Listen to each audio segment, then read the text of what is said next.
Bien, vamos a iniciar con nuestro curso de física de ingreso a Comipems 2020 o universidad.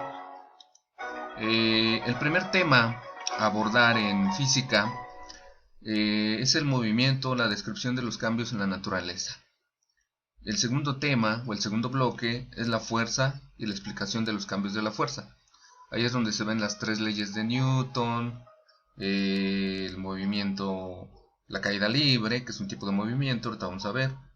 Y en el bloque 3 son las interacciones de la materia, un modelo para describirlo, lo que percibimos. Y el bloque 4 es manifestaciones de la estructura interna de la materia. Muy bien. Pues bien, ¿qué es el movimiento? Dice aquí que el movimiento es un fenómeno que siempre ha estado presente en nuestras vidas, en nuestro entorno, y es muy importante ya que es indispensable para lo requerido. Por ejemplo, en una competencia olímpica, Ricardo participa en una prueba de 3000 metros. Tiene una longitud de 400 metros. ¿Qué distancia ha recorrido Ricardo después de 5 vueltas? ¿Cuánto se ha desplazado al completar la quinta vuelta? ¿Y cuál es el valor de la velocidad media? Pues aquí vamos a utilizar ciertas fórmulas. Distancia es igual a velocidad sobre tiempo. Es la fórmula básica. Y de aquí en una tríada o haciendo un triángulo vamos a hacer una serie de despejes para poder sacar las dos ecuaciones o las dos fórmulas complementarias para poder calcular ya sea distancia, velocidad o tiempo. Es una tríada, pero la base es distancia es igual a velocidad sobre tiempo. En nuestra vida el movimiento es algo común desde el giro de los planetas alrededor del Sol. Ahí es donde vemos leyes de la gravitación universal, fuerza gravitacional. Ahí es donde podemos utilizar y usar en transversalidad la nueva herramienta del Nepomuceno para la nueva escuela mexicana, calculando las cantidades en notación científica. La constante de gravitación universal es algo así como 6.67 por 10 a la menos 11 newton sobre column cuadrado, algo así. Ahorita lo checamos bien ya conforme vayamos avanzando, pero es para ir entrando en materia. El giro de los planetas, descripción de trayectorias elípticas. Bueno, la elipse es una figura geométrica que es más o menos así. Relacionando física con química y biología, pues podemos darnos cuenta que nuestros ojos son dos elipses. De hecho, yo hago mucho la analogía de que al analizar el mal llamado calendario azteca, o piedra del sol, o piedra de Tonatiuh, o la cuenta del sol, que era para nosotros, sus ojos son como una elipse, y a los lados trae dos figuras así, que si las juntas, pues son una elipse. Y puedo sacar por medio de analogías matemáticas y todo se puede comprender, tanto la química, la física, la biología, que ese es el objetivo de este tipo de cursos, de talleres interactivos, de talleres online. Ustedes tengan una visión más allá de lo que es la química, la física, la matemática, la biología, la historia, y que vean que es tan aburrida, vean que no es tan de flojera como muchas veces la ven, por lo mismo de que son adolescentes, son jóvenes, no les interesan este tipo de temas, pero es importante tomarlos en cuenta, es importante disertar, discernir, es importante visualizar que todo en esta vida es energía, todo en esta vida es materia, todo tiene que ver con la biología, todo tiene que ver con los cambios físicos, con los cambios químicos, y pues más allá de estudiarlo para pasar un examen, que bueno, en este caso es el objetivo, pasar un examen de ingreso a universidad, a Politécnico, a UAM, a UAM, a UACM, algunas de las universidades más importantes públicas de este país, pues ustedes se den cuenta que son ciencias vitales, son ciencias fundamentales para entender la vida, su entorno y su universo, que era lo que hacían nuestros pueblos antiguos. Antes que nada, entendían su entorno, para qué vivían, cómo vivían, por qué los planetas giraban alrededor del Sol. Ellos ya lo sabían, no crean que nada más René Descartes vino a descubrir esto y Galileo Galilei, ellos de alguna manera pues ya lo sabían. Ya lo sabían, que lo representaban en sus figuras geométricas o en sus glifos o jeroglíficos. Tan ya lo sabían que yo estoy trabajando y estudiando mucho algo que se llama la greca escalonada, que es una greca que tiene antes, desde el Nepomuceno, antes un centímetro se contaba por medio de cuadritos. Cada cuadrito o cada recuadro era un centímetro, por eso la importancia de raíz cuadrada. Y bueno, hay una greca que se llama greca escalonada, o greca mixteca, que trae 28, una cuenta de centímetros. Entonces 28, 7 por 4 son 28, o 7 veces 4 son 28, y 28 es una cuenta lunar, prácticamente, ¿no? Entonces, pues así, viendo cosas tan sencillas, también estudiaban la distancia que hay de un planeta a otro. Ahí entran las fuerzas de gravitación universal. Los mayas tenían un laboratorio astronómico allá por Tulum, por Palenque, por Tikal, que actualmente pues todavía están, ¿no? Y son de las zonas y reservas ecológicas más importantes y más... Bueno, entonces, pues, y bueno, ya para entrar en tema, Nahui Olin es 4 movimiento. Nahui Olin es 4 movimiento. Antes nuestros antepasados hablaban de 4 rumbos, ¿no? Que son los 4 puntos cardinales: polo norte, polo sur, polo este, polo oriente. Pero antiguamente nosotros lo conocíamos como rumbo del norte, rumbo del sur, rumbo del oriente. Entonces ustedes pueden ver aquí en este patoli, en esta tabla, ustedes pueden ver los 4 rumbos, ¿no? Y aquí pueden ver el centro del universo, ¿no? Entonces, por ahí había una teoría que decía que la Tierra era plana. De hecho, por ahí todavía hay unas personas que son terraplanistas, pero ya después se dijeron que era redonda, ¿no? Y al final, ya vinculándolo con geografía, nos damos cuenta que realmente la Tierra tiene una figura geoide, ovalada, ¿no? Como de una elipse. Entonces todo empieza a hacer sentido, Bueno, entonces, les decía lo de Nahui Olin, 4 movimientos. Entonces, son cuatro fuerzas energéticas o esencias creadoras de vida, que es el agua, la tierra, el fuego, el viento. Y nuestros pueblos olmecas, Olin-Mecat, o pueblo que mide el mecate con el movimiento con el mecate, que es la base del Nepohuatzintzin, fue el creador, o fue el iniciador, o el divulgador del quinto elemento, ¿no? El movimiento.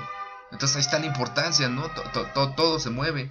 Nuestro cuerpo tiene movimiento, ¿no? Cuando bailamos algún ritmo, hacemos movimientos. Bueno, entonces, vamos a ver. Permítanme.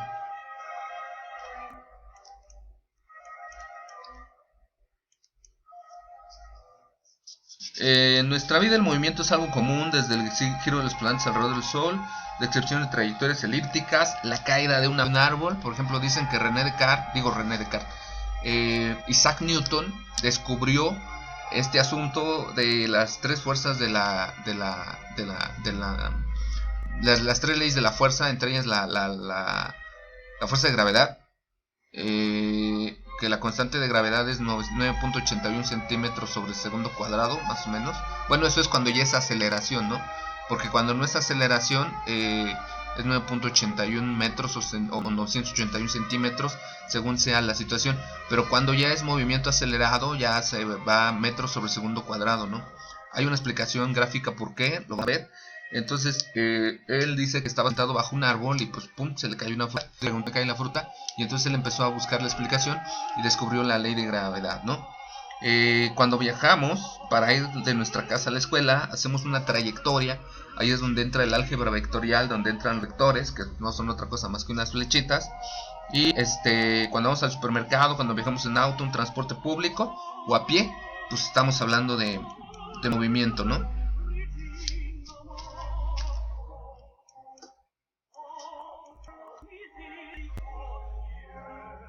El movimiento es un fenómeno físico que implica el cambio de posición de un objeto con respecto al tiempo. Tipos de movimiento, pues tenemos primeramente el movimiento rectilíneo uniforme. Se llama movimiento rectilíneo porque es un movimiento constante en línea recta. ¿Cuál es la base de este tipo de movimiento? Distancias iguales en tiempos iguales. ¿Sale? Movimiento rectilíneo uniformemente acelerado o variado, que ahí es cuando le metemos una nueva constante. Aparte de la distancia, velocidad y tiempo, aparte de esa tríada, hacemos un cuadrado. ¿Por qué? Porque metemos una nueva variable, que es la aceleración. Y la aceleración es lo que hace que ya no se mida como metros o centímetros, sino metros o centímetros al cuadrado, ¿no? Tenemos el movimiento rectilíneo uniforme, tenemos el movimiento rectilíneo uniformemente acelerado. Tenemos el tiro vertical o caída libre y el tiro horizontal. El tiro vertical o caída libre pues es cuando dejo caer un objeto, ¿no? Tengo un objeto, lo dejo caer e irremediablemente va a llegar al suelo. Cuando toca suelo, entonces ahí no puede pasar. Por eso dicen, del suelo no pasas. ¿Y por qué un objeto que está suspendido y lo suelto y llega al suelo? ¿Qué es lo que permite que llegue al suelo? Pues la fuerza de gravedad, la fuerza de atracción de gravedad. Entonces, eso también es importante. Vertical es cuando tengo un objeto y lo lanzo de manera hacia arriba y cae hacia abajo. Entonces hay una diferencia entre lo que es caída libre, objeto cae de un punto determinado hacia el suelo, cuya velocidad inicial es 0 y velocidad final es 0, al llegar al suelo, por supuesto. Y el tiro vertical, un objeto hace una figura que la lanzo desde un punto, la lanzo hacia arriba, irremediablemente va a caer. ¿Sale? Bien, el movimiento circular pues es el movimiento de un círculo. El movimiento circular es vital para utilizar máquinas como poleas.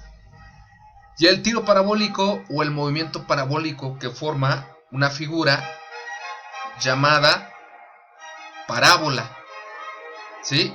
Esa parábola se puede formar a raíz de un tiro de esquina en el fútbol, a raíz del tiro de una canasta en el básquetbol, a raíz de dar un batazo en el béisbol. Entonces en los deportes podemos ver mucho esto del tiro parabólico. ¿Sí? El tiro parabólico forma una parábola. Una parábola es una figura geométrica que se ve en geometría analítica, que su base es x al cuadrado. X al cuadrado es igual a, y ahí hay una fórmula, ¿no? Es caída libre. Ya vamos a entrar por partes. Movimiento rectilíneo uniforme. ¿Qué características tiene? Como les decía, tiene una velocidad constante. Se forma una línea recta. Tiene una aceleración nula. Por eso es movimiento rectilíneo uniforme. Porque cuando ya tiene una aceleración determinada, se convierte en movimiento rectilíneo uniformemente acelerado. Ya hay una distancia recorrida. Y aquí les decía que hay una base. Distancias, bueno, un teorema o un principio o un axioma. Distancias iguales en tiempos iguales. La distancia recorrida es igual al intervalo de tiempo. Movimiento rectilíneo uniforme acelerado. Aquí es cuando entra la nueva variable. La variable llamada aceleración. Características: velocidad aumenta o disminuye de forma o de manera constante. Hay una aceleración constante. Tiro vertical, características: actúa por fuerza de gravedad. Nunca la velocidad inicial es igual a 0 y la altura máxima es igual a 0. ¿Sale? Tiro horizontal, características: altura, velocidad inicial 0 y forma una parábola. Movimiento circular, lo que les decía, esto nos sirve para operar máquinas mecánicas como la polea.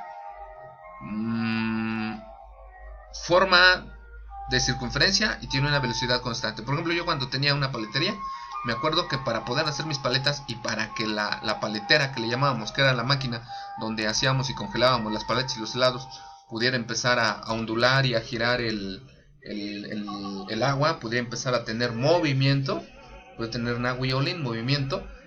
Tenía yo que hacer girar una polea, tenía que poner un motor y hacer girar una polea, para que esta polea tenía una aspa por dentro, y esa aspa a revoluciones por segundo por minuto iba haciendo que el agua.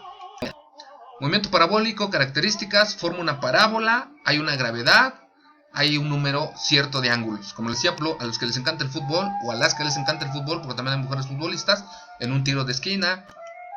Caída libre, características: aceleración producida por atracción gravitacional entre la Tierra y un cuerpo.